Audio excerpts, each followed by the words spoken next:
Okay, fine. So this is a reaction turbine. Hmm? A reaction turbine.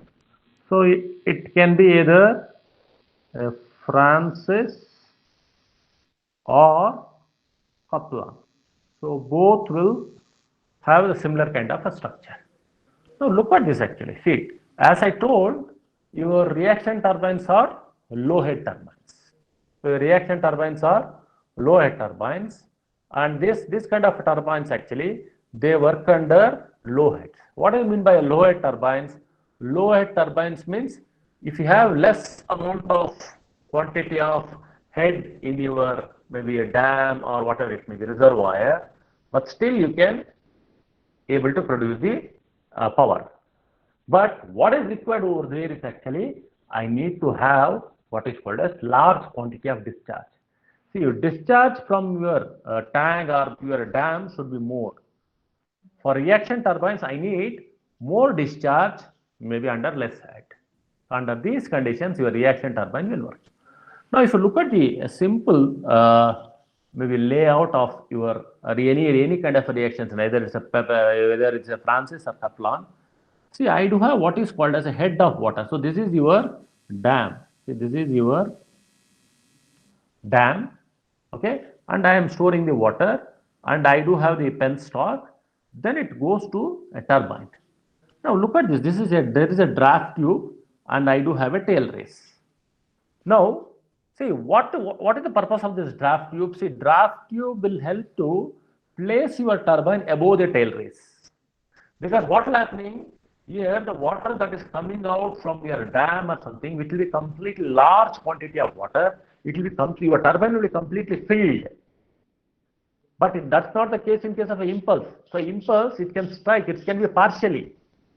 It can strike partially at a particular thing. But in case of reaction turbine, the whole turbine should be completely filled. Then only it has to work. It will work. And also, in reaction turbine, the fluid that is coming out actually, you ideally speaking, the exit, your velocity should be zero. The exit velocity should be zero. But it will be coming out of that particular turbine will have some amount of energy. If that energy, if it goes to the tail race, it's a waste actually. So what we try to do actually, we try to put a draft tube and try to convert that energy into some kind of a pressure energy so that your turbine's whole head net working head can be improved. So now look at this actually. I do have a gross head, then I have the net or producing work net head, then I have different losses. See, what are different types of losses? There may be losses in the fluid flowing through your penstock. I can have a kinetic energy that is V square by 2G losses, or there may be frictional losses. And there are losses in the draft tube. That's why when we try to design the draft tube, we try to put a very good efficient draft tube. So different types of draft tubes we try to put. It can be a conical draft tube, it can be elbow draft tube, or it can be a different tape shape, or maybe you will be having a square cross section at the entry and it will be having an elliptical at the exit. So modified draft tubes are designed for each specific condition and which will use to recover the energy. That's how it is done. So whatever we try to do, that particular type of energy which goes out can be minimized. See, V3, whatever that, so at this particular point, it can never be zero. See, your velocity at the exit of the draft tube also it's not zero. Ideally, it should be zero. But what would have been the law energy, kinetic energy that would have been lost, that can be recovered to a certain extent, maybe 95% or 0.95. What? So that's why your draft tube efficiency should be high, as high as possible. Okay, this is a simple construction of your draft tube. Okay, now I'm trying to show you some sketches of your Francis turbine. See, the Francis turbine is a vertical axis turbine. It is no more an horizontal turbine, it is a vertical axis turbine. So now, where is the generator located? The generator will be somewhere here. Okay, the generator is located here. So they are going to put the generator above that part. So it is connected to the shaft. Now what will happen? The fluid will be, see, this is your penstock, whatever we have, the fluid will be coming like this. The fluid will be flowing around. How it is? Look at this particular thing. The fluid will come. So this is what arrow I've shown. The fluid will be coming and entering like this. See, it will go like this. It will take a circle and it will go. That's how your fluid will take a circle. So what I'm throwing to the side actually, this will be coming like this. It will go like this. So this is how the fluid enters. Fluid enters your turbine. See, now, when the fluid is entering the turbine, I should ensure that it is smoothly entering the turbine. Because this is your rotor. Look at this. This is your rotor blades or rotor vanes. That is your rotor blades. There should be some kind of a shockless entry or shock-proof entry should be there. To have this particular thing, what we have is actually a guide vanes. So we have this set of guide vanes. Look at this. These are your guide vanes. What is shown, these guide vanes are opened and closed to ensure a smooth entry of the fluid into the runner.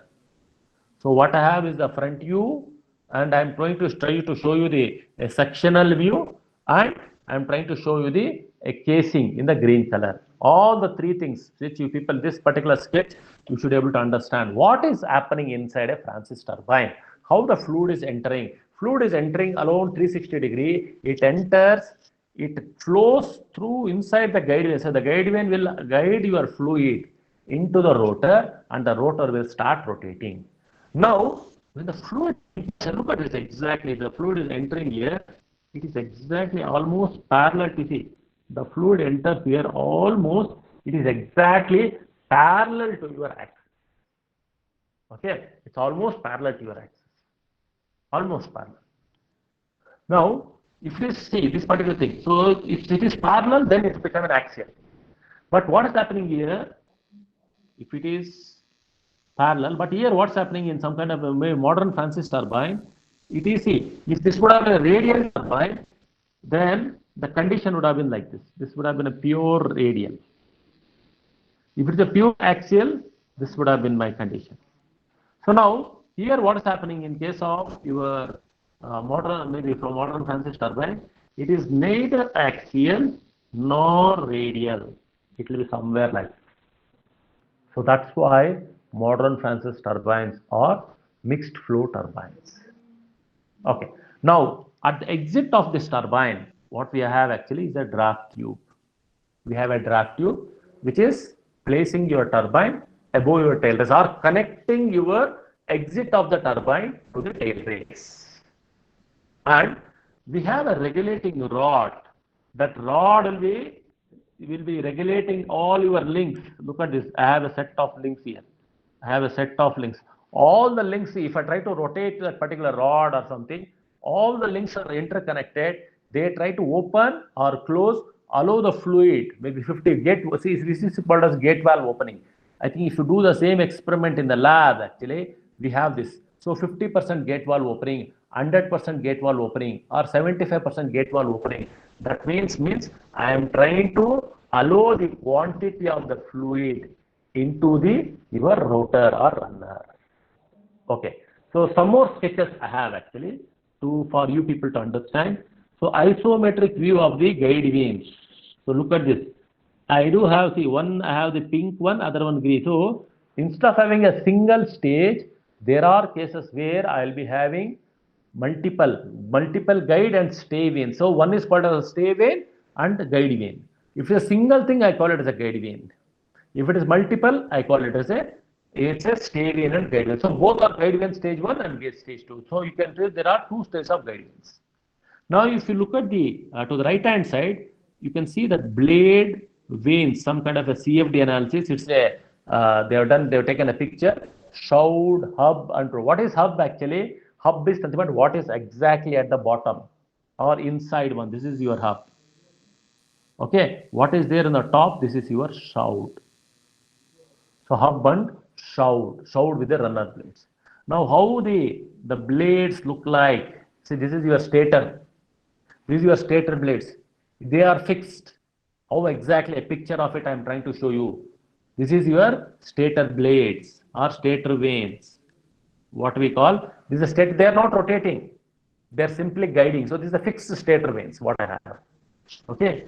Then the casing, the overall, the connection, if I try to have all the things, this is how they do look like. You have a spiral casing, you have a turbine here,